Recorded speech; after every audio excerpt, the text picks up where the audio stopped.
Hello बंधुगण तुम्हारे YouTube चैनले सकल के स्वागत। मेरा जो नॉन बेंगली व्यूअर्स है उन लोगों का भी स्वागत है। चैनल आप लोगों का है। এবার আসছি আজকের টপিকে। তার আগে বলে রাখি যে যারা এই চ্যানেলে প্রথমবার আসছো বা নতুন তারা চ্যানেলটি সাবস্ক্রাইব করে অবশ্যই পাশে থেকো, কারণ আমি এই চ্যানেলে সমস্ত রকম competitive exams mainly teacher oriented যে এক্সামসগুলো হয় পশ্চিমবঙ্গ এবং পশ্চিমবঙ্গের বাইরে আদার স্টেটসের যে পিএসসি ওরিয়েন্টেড যে স্কুল টিচার তার আপডেট ক্রাইটেরিয়া এলিজিবিলিটি এবং সমস্ত রকম তথ্য আমি এখানে দিয়ে থাকি। এবং এনবিএস কেভিএস বা এই পরীক্ষা যেগুলো আছে এই আমাদের এসএলএসটি বাই আমি ইংলিশ যে লিটারেচার সিলেবাস নিয়ে আমি ডিসকাস করে থাকি। এইবার আসা যায় আজকের টপিকে।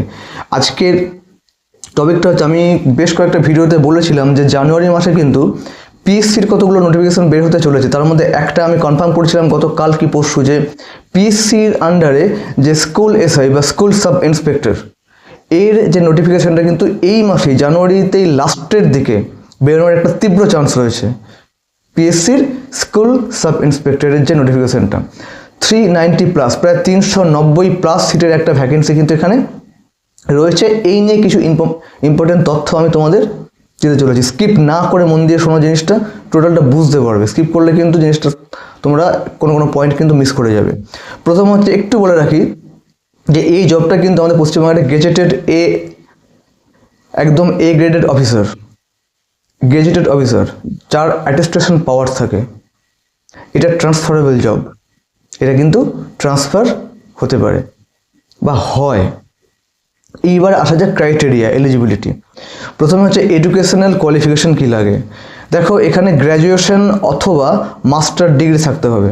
গ্র্যাজুয়েশন অথবা মাস্টার ডিগ্রি উইথ 50% মার্কস থাকতে হবে, তার সাথে বিএড মাস্ট, যে কোনো একটা গ্র্যাজুয়েশন অথবা এমএ 50% মাস্ট রাখতেই হবে পার্সেন্টেজ, তার সঙ্গে বিএড থাকতে হবে।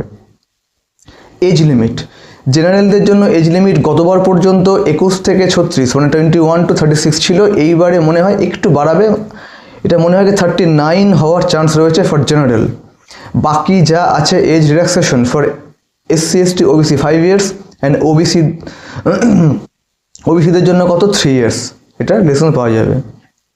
এইবার আমাদের কি আছে, এর সিলেবাসটা কি, যেটা ইম্পর্টেন্ট সিলেবাস হচ্ছে এখানে দেখো প্রথমে বলে রাখি এখানে ইংলিশের কোনো পার্ট থাকবে না। ইংলিশের কোনো কোশ্চেন এখানে থাকবে না। এখানে দুটো পার্ট থেকে কোশ্চেন হবে এবং হয়। সেটা হচ্ছে একটা হচ্ছে যে বিএড যেটা তোমরা করে এসছো বিএড, ওই বিএড ওরিয়েন্টেড যে কোশ্চেন মানে BEd base educational base question থাকে, এডুকেশন থেকে কোশ্চেন থাকে। এডুকেশনাল মানে যে পলিসিসগুলো রয়েছে স্টেট লেভেল বা ন্যাশনাল লেভেল, যেমন এনইপি এইসব টাইপের। তো এডুকেশনাল পলিসিস এডুকেশন বিএডের একটা মেজর একটা পার্ট এখানে কিন্তু থাকে 50 মার্কস, ঠিক আছে। আর 50 মার্কস থাকবে আমাদের অ্যারিথমেটিক্যাল একটা প্রবলেমস থাকবে, অ্যারিথমেটিক তার সঙ্গে জেনারেল নলেজ। এই তাহলে টোটাল তোমাদের 100টা কোশ্চেন থাকবে, 100 কোশ্চেন্স 100 মার্কস। প্রত্যেকটা কোশ্চেনে 1 নম্বর করে থাকবে। 100টা কোশ্চেন থাকবে, 100টা মানে 100 মার্কস থাকবে, 1 নম্বর করে পার কোশ্চেন। এইখানে কিন্তু নেগেটিভ মার্কিংটা রয়েছে, রেশিও 1:4। প্রতি 4টে যদি কোশ্চেন ভুল করো 1 নম্বর মাইনাস হবে। মানে কি, মানে 4টে কোশ্চেনে 4 নম্বর তোমার গেল, তার সঙ্গে 1 নম্বর অ্যাডেড হলো, মানে 5 নম্বর যাবে। 1:4 মানে এটাই বোঝায়, ঠিক আছে। তাহলে আমি কি বললাম একটু রিপিট করি, সেটা হচ্ছে যে এইখানে আমাদের সিলেবাস থাকবে বিএডের থেকে যে কোশ্চেন 50 নম্বর থাকবে, আর অ্যারিথমেটিক্যাল ক্যালকুলেশন এবং তার সাথে আমাদের জেনারেল নলেজ 50 নম্বর। 50 100 নম্বরের কোশ্চেন বললাম, সেখানে 100 মার্ক থাকবে 1 নম্বর করে। সময় পাবে কত, 1 ঘন্টা। 1 ঘন্টা সময় থাকে এখানে, 1টা ঘন্টা সময় থাকে, 100টা কোশ্চেন থাকে, নেগেটিভ মার্কিং থাকে। এটা একটা গেল। এইবারে পরের যে ক্রাইটেরিয়া সেটা হচ্ছে যে এইখানে আমাদের তাহলে আন্দাজে করার বা এসব করার কোনো জায়গা নেই, ঠিক আছে। মানে যেটা করতে হবে প্রিপারেশন খুব স্ট্রং নিতে হবে, ভালো করে নিতে হবে। সিটটা খুব একটা বেশি না হলেও খুব একটা কমও না, 390 প্লাস, এটা বাড়বে টেন্টেটিভ। এটা টেন্টেটিভ ভ্যাকেন্সি বলা আছে, এটা একটা গেল। এইবার হচ্ছে আমাদের যেটা বললাম সেটা হচ্ছে যে কোয়ালিফাই করার পরে এখানে কি হবে, ইন্টারভিউ রয়েছে। ইন্টারভিউ কিন্তু 100 মার্কস। যারা রিটেন কোয়ালিফাই করছো, ঠিক আছে, তাদের পরবর্তী নেক্সট স্টেপ হচ্ছে ইন্টারভিউ। ইন্টারভিউটাও কিন্তু 100 নম্বর 100 মার্কসের ইন্টারভিউ হয় এখানে, তারপরে মেরিট লিস্ট হবে। এবার গেল, এবার হচ্ছে স্যালারি যেটা কারেন্ট পে যেটা করে সেটা কারেন্ট পে কমিশন থেকে, সেটা ওই নিয়ে কোনো চাপ নেই। এবার দায়িত্ব কী কী ফাংশনস এখানে রয়েছে, মানে একটা এসআই বা সাব ইন্সপেক্টরের ভূমিকা কী থাকে, তার কোন কোন কাজগুলো করতে হয় একটু জেনে রাখা তোমাদের ভালো। সেটা হচ্ছে দেখো, প্রথমে হচ্ছে inspecting school and school system, number 1, এটা একটা কাজ।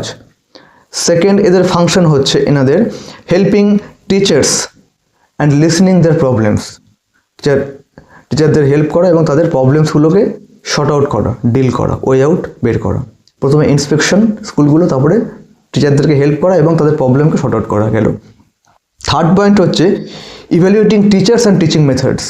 Evaluating teachers and teaching method মানে হচ্ছে শিক্ষার মান উন্নয়ন করার জন্য কি কি মেথডস বা কি যে সিস্টেমেটিক যেগুলো, এগুলো নিয়ে এনারা ডিল করে। আর নাম্বার 4 হচ্ছে inspecting the schools academic and political sides. স্কুলের যে অ্যাকাডেমিক অ্যাফেয়ার্স আছে এবং পলিটিক্যাল কিছু সাইডস যেগুলো আছে সেগুলোকে নিয়ে কিন্তু ডিল করতে হয়। এই হচ্ছে একটা এসআই বা সাব ইন্সপেক্টর অফ স্কুল, এই হচ্ছে টোটাল এলিজিবিলিটি ক্রাইটেরিয়া এবং ভূমিকা। আমি এবার একটা কথা বলে রাখি, এই মাসে জানুয়ারির দিকে অ্যাডটা বেরোনোর চান্স তীব্র রয়েছে, আমি বারবার বলছি। যদি অ্যাক্সিডেন্টাল কিছু এদিক ওদিক হয়, মানে ভোটের জন্য যেহেতু ফেব্রুয়ারিতে ভোটের ডেট ঘোষণা, তবে এটা এক্সপেক্টেড কি এই মাসেই কিন্তু বেরোতে চলেছে, এটা স্ট্রংলি।